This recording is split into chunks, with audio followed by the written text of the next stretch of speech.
Not Machakares wrote a post, but post yake manje irikuita kunge he was directing it to Wicknell. Let me just read post here. Chance as a father, I believe one of the greatest responsibilities of a man is to honor and appreciate the woman who carries and nurtures the children that became part of his family.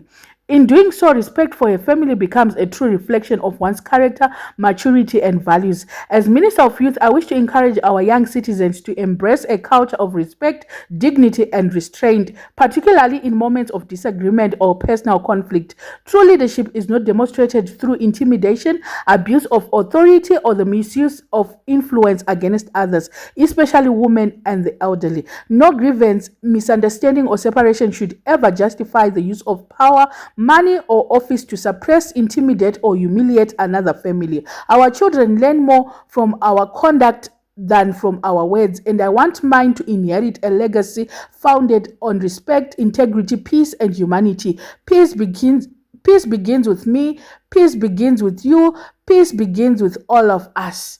Aiwa, kuzanipe fune vanhu vanotofunga mfungi asi vanozviitisa. When it comes kufunga zvenyika, aiwa, vanobva vaita absent, but kufunga zvimwe zvinhu, tino ari kufunga upo. Post iyi munoti chinayo.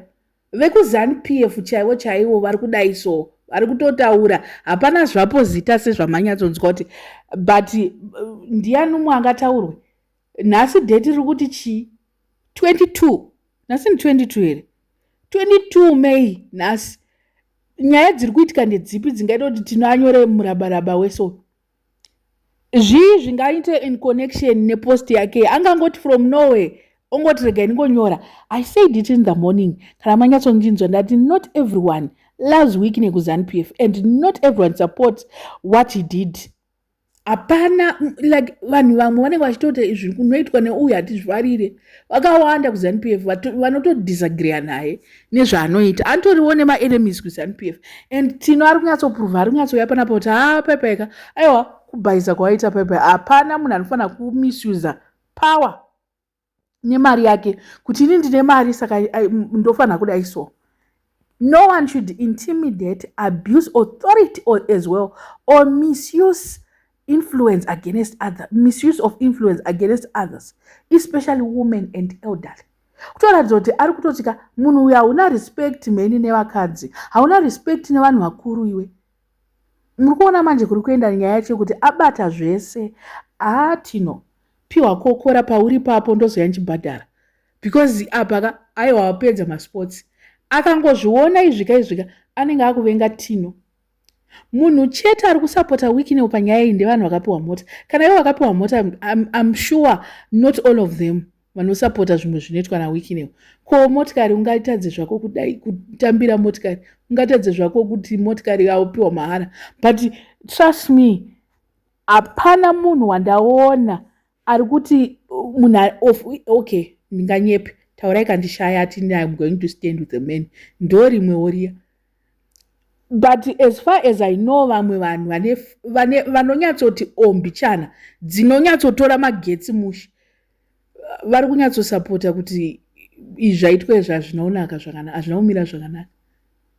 Vanhu vakawanda vari kuti Wicknell must change. Wicknell anyatsoratidza the real him, anyatsoratidza kuti iye ane simba chete, ndo zvaangachida kutongo uyu munhu ungati AI kuiko munozoti indoti Wicknell anofanira kumbonodiagnoswa kuti haana something here, because handi munozoti zvimwe zvinhu zvinenge zviri genetic, mama disorders anozoitwa nevana mamwe acho anenge ari genetically whatever.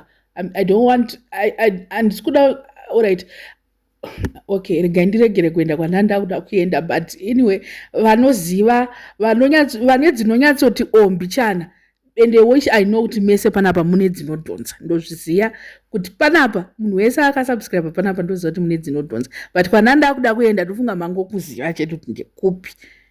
Baba ava ndo vane problem aiwa iri kuna Wiki, ndiye akakonzeresa kuti zviitike zvazviri izvozviya, because indotonyatsoona kuti anofanira kumbonotariswa kuti ane chii chainacho, anofanira aine condition yainayo murume uyu. Because zvimwe zvaanoita aiwa it's not normal, asi normal. Zvimwe zvaanoita shoka kana kunzwa kuti munozoti pane vamwe vanhu vari who are autistic but vari very sharp. Hazvirevi kuti ukaita disorder haukwanise kuita mari kuita billionaire.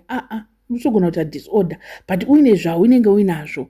So ameno, I don't know. But Tino ka zvanoda ngotaura kuna Tino ndezvekuti Tino next time paunoenda kuparliament enda unoudzwa kuti ZANU-PF vanhu vakawanda cab 3 hatisi kuida. Ndo mashoko atinoda ngoti unotaura chete. Apa watiratidza kuti unenge unotumika. Ndosaka tiri kuti chimbona unotisvitsira kuti cab 3 vanhu hatisi kuida pamwe wanga kunzwewo because shame unenge ameno. It's not all the time but apa wafunga apa.